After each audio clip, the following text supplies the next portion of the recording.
Well, it's really the heart of the academic enterprise, I think, and it was something that's been in the works for quite a while. We've been updating classrooms for the last, at least decade.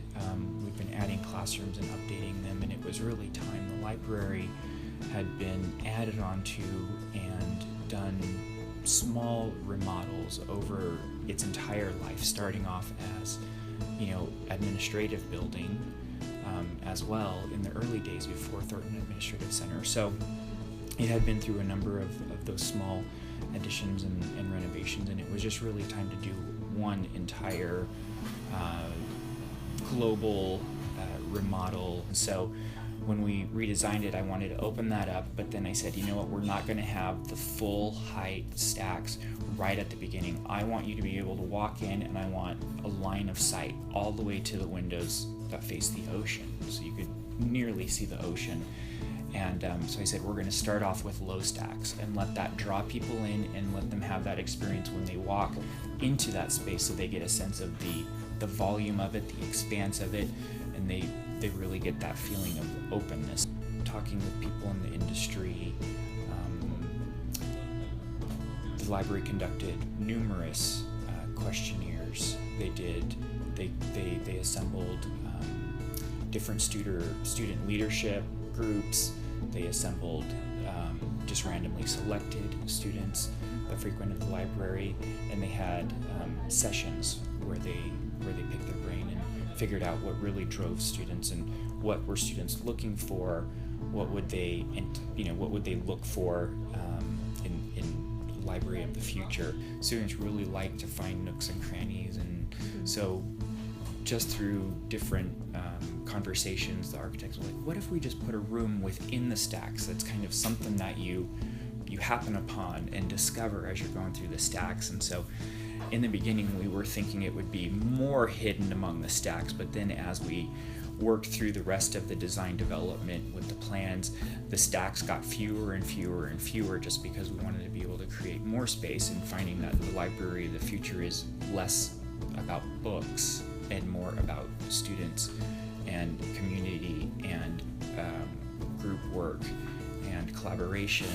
The more we realized it wouldn't be as deeply buried within the stacks, and then to make it of a decent size, rendered it such that you see today. But it's still, I think, a really cool area, and it just gives you, again, it's just a different place with different atmosphere, different aesthetics for a student to study if that's their study style. And then I really wanted to have two different height tables, so you could have a higher, like a bar height table and chair to study at, or something lower like you see down in the middle. And I think it just gives more dynamic to the space, and it just gets everything off of the same plane and the monotony that brings with it.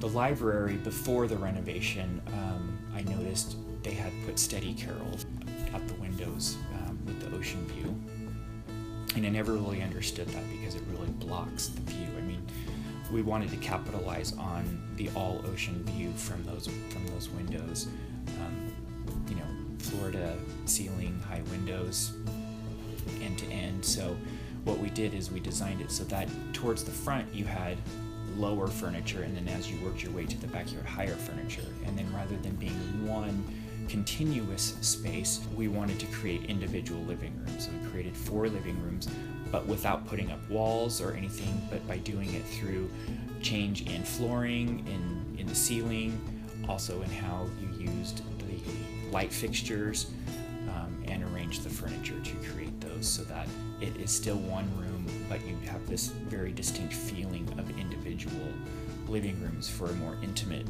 feel. The new Starbucks was actually an initiative that began well into the design process, and so the Starbucks we had to play catch up with, because we were trying to figure out the original design as it was conceived and planned conceptually did not have any coffee service. We're the first licensed store to actually have the nitro brew, and then to be able to provide Starbucks with that expanded outdoor patio, with more open views to the ocean, but then also other places on campus, I think was really great. Special collection. So we had an NEH grant National Endowment for the Humanities to build a sustainable storage space for rare books and collections and archives. And so to preserve them longer and slow down the deterioration and decomposition of these rare materials and books, we keep it about 60 degrees, and then there's a certain set humidity. So there was a lot of added engineering that went into that, a lot of computing technology to make sure that we kept the environment at the right set points.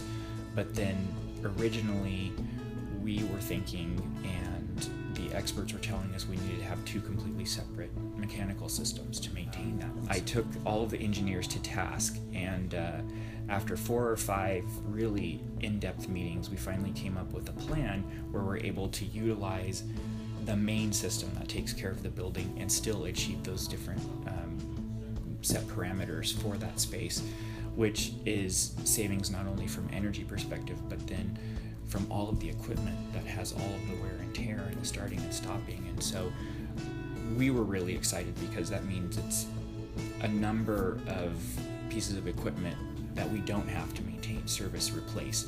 And so that's makes it even more sustainable. That started off, we called it the Maker Lab. It's kind of a trend among national universities.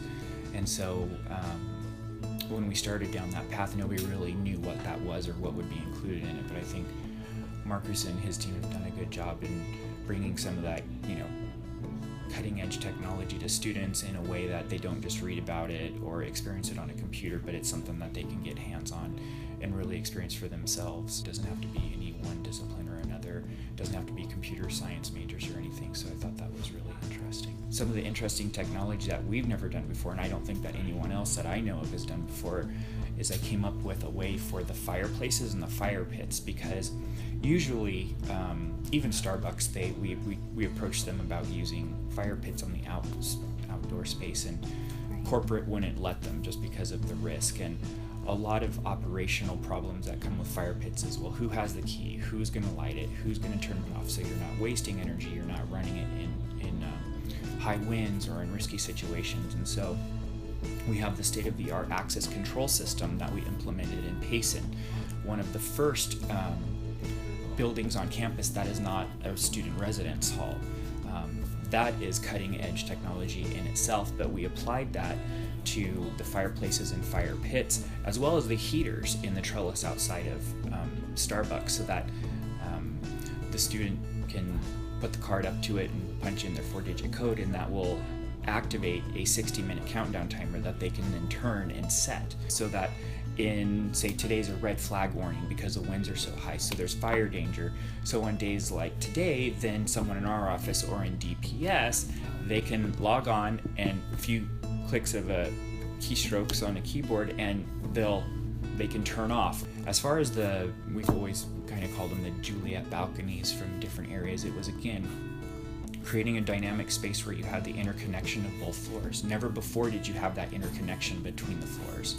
And so we wanted to create that interconnection, and whether that's looking down or whether you can look up and see the space that's on the second floor, it just creates that community. It creates the feeling that you're all together, yet you're on different levels and having your own experience. So it's just about that interconnection between all of the spaces that was really